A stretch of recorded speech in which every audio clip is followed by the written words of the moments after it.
उस दिन जो मेरी आंख लगी सीधे सुबह खुली और खुलते ही मैं जल्दी से ड्रॉअर खोली, ये जानने के लिए कि उस बॉक्स में क्या था। उस बॉक्स को खोलते ही मुझे एक पेन और एक वॉइस टैप मिला। ये टैप आखिर 2016 में इसे कौन इस्तेमाल करता है भला? मुझे तो ये भी नहीं पता कि हमारे घर में टैप रिकॉर्डर है भी या नहीं। क्या माँ से पूछूं? नहीं, वो मुझे पूछेगी कि क्यों चाहिए। मैं क्या करूं?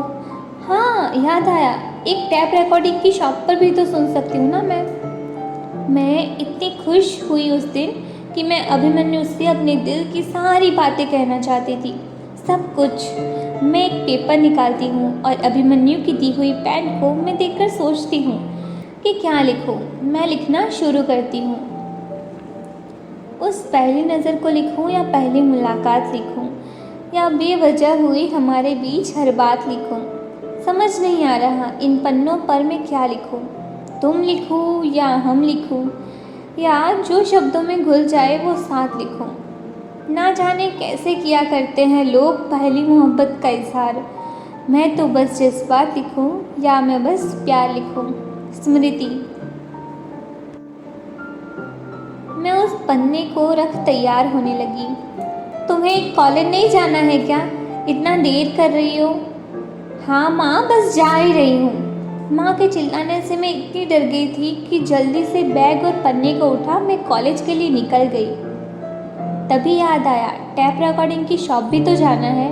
मैं टैप रिकॉर्डिंग की शॉप की तरफ चल दी। थोड़ी देर में वहाँ पहुँचकर, भैया ये टैप सुनना था मुझे। रिकॉर्डिंग भी करवाना है क्या?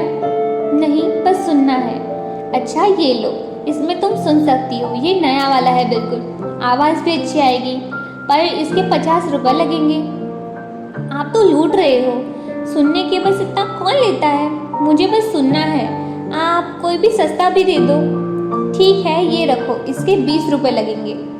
ठीक है। शॉप बहुत बड़ी नहीं थी। मैं शॉप के ही एक कोने में खड़ी होकर सुनने लगी। अभिमन्यु की आवाज़ मेरे दिल को छूने लगी। क्या कहूँ तुम्हारे बारे में, मुझे समझ नहीं आ रहा। काश मैं भी तुम्हारी जैसे कोई कविता लिख पाता तो मेरे लिए भी आसान होता। वो पहली बार एक लड़की को रिक्शे के पीछे भागते देखना, जैसे उसे दुनिया की कोई फिक्र ही ना हो, उसे बस खुद की मनमानी पर चलना हो। मेरी मुस्कुराहट उस दिन एक पल को नहीं रुक रही थी। मेरे आंसू कुछ पल को थम चुके थे। शायद मुझे मुस्कुराने की वजह मिल चुकी थी। मैं तुम्हें जानना चाहता था और करीब से। कौन हो तुम, क्या हो और ऐसे क्यों हो?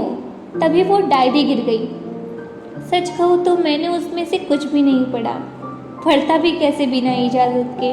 वो तुम्हारी डायरी थी। उस दिन बस मैं तुम्हारे चेहरे के भाव देखना चाहता था, पर जब वो डायरी गिरी तो तुमने ध्यान नहीं दिया, और जब मैंने ध्यान दिया तो वो डायरी खुली थी और उस पर कविताएं लिखी हुई थी, जिससे मुझे पता चला कि तुम कविताएं लिखती हो। मैं पूरे वक्त सोचता रहा, तुमसे मिलूं कैसे, ये वापस कैसे करूं। और किस्मत देखो, तुम मुझे उस दिन खुद मिल गई दोबारा। ना जाने क्यों जब भी तुम्हें देखता। तू यहाँ क्या कर रही है खड़े होकर? तुम कुछ खरीद रही हो? पीछे से आवाज़ आई। मैंने जल्दी से टैप बंद की। पीछे मुड़कर देखा तो वेदिका खड़ी थी। मैं थोड़ी देर के लिए डर गई। हाँ मतलब नहीं, मैं यूं ही आई थी। और तुम यहाँ क्या कर रही हो? मेरा तो घर यहीं पास में ही है, मैं कॉलेज जा रही थी। तुम्हारा घर भी इसी तरफ है क्या? नहीं नहीं, मैं तो बस काम से आई थी। ठीक है, तुम चलो, मैं आती हूँ। कॉलेज का तो टाइम हो चुका है, बल्कि हमने तो देर कर दी है। चलो साथ में चलते हैं, वरना तुम्हें काम है तो मैं खड़ी रहती हूँ, फिर हम लोग साथ में चलते हैं। नहीं, कोई काम नहीं है, हो गया मेरा काम, चलो चलते हैं। ये वेदिका को भी अभी आना था क्या? ये सोचते हुए मैं शॉप पर पैसे देकर उसके साथ चल दी। वक्त गुजरा। मैं कॉलेज से लौट रही थी। मैंने बैग से वो पन्ना निकाल हाथ में रख जल्दी जल्दी चलने लगी। मैं वो खत जो मैंने अभिमन्यु के लिए लिखा है उसे देना चाहती थी, पर ना जाने क्यों मन में डर भी था और खुशी भी। मैं फुटबॉल ग्राउंड पहुंची। अभिमन्यु वहाँ नहीं था। ये अभी तक नहीं आया। थोड़ी देर इंतज़ार करती हूँ। मैं उस बेंच पर बैठ गई जिसमें हम हमेशा बैठा करते थे। तभी अभिमन्यु सामने से आता हुआ दिखा। ना जाने क्यों मैंने जल्दी से उस पन्ने को छुपा लिया। तुमने आज देर कर दी। हाँ, वो थोड़ा सा लेट हो गया। हाँ, थोड़ा ही बहुत है मेरे लिए। हाँ, दिख रहा है वो तो। वैसे मौसम बहुत अच्छा है आज का। हाँ, तुम जाकर फुटबॉल क्यों नहीं खेलते? मैंने तुम्हें खेलते आज तक नहीं देखा। कहीं ऐसा तो नहीं कि तुम्हें खेलना नहीं आता? ऐसा नहीं है, पर क्या? प्लीज़ एक बार मेरे लिए, वरना मैं समझूंगी कि तुम्हें नहीं आता। अच्छा ऐसा है, मैं सिर्फ तुम्हारे लिए खेल रहा हूँ, ठीक है? अच्छा जाओ वो फुटबॉल लेकर आओ। अच्छा मतलब मैंने कहा तो मैं ही बॉल लेकर आओ। हाँ तो कौन लाएगा? ठीक है ला रही हूँ। ऐसा लग रहा था जैसे उसका मन ना हो, पर ना जाने क्यों फिर भी मैं ज़िद पर अड़ चुकी थी। मैं फुटबॉल लेकर आई। वो उठा और खेलने चला गया। वो जाते वक्त भी मुझे देख रहा था। अब मुझे अजीब लग रहा था जैसे मना कर दूँ। तभी मैं ध्यान दिया कि वो पन्ना किधर गया। मैं उसे ढूंढने लगी। एक तरफ मैं अभिमन्यु को देख रही थी और एक तरफ मैं पन्ना ढूंढ रही थी। अभिमन्यु बहुत अच्छा खेल रहा था। मैं परेशान होने लगी।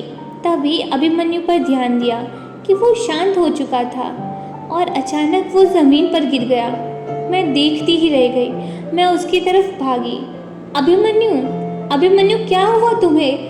ये कैसे? तुम्हारी तबीयत सही नहीं थी तो मना कर देते। उसके दोस्त उससे आकर उठाने लगे। इसे हॉस्पिटल ले जाना होगा।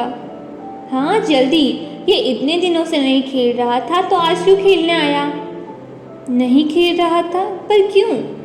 किसी को नहीं पता, उसने नहीं बताया। हम सब अभिमन्यु को हॉस्पिटल लेकर गए। हम सब परेशान थे और मेरे सामने कई सवाल थे कि अभिमन्यु को आखिर हुआ क्या है और वो मेरा लिखा पन्ना कहाँ गया।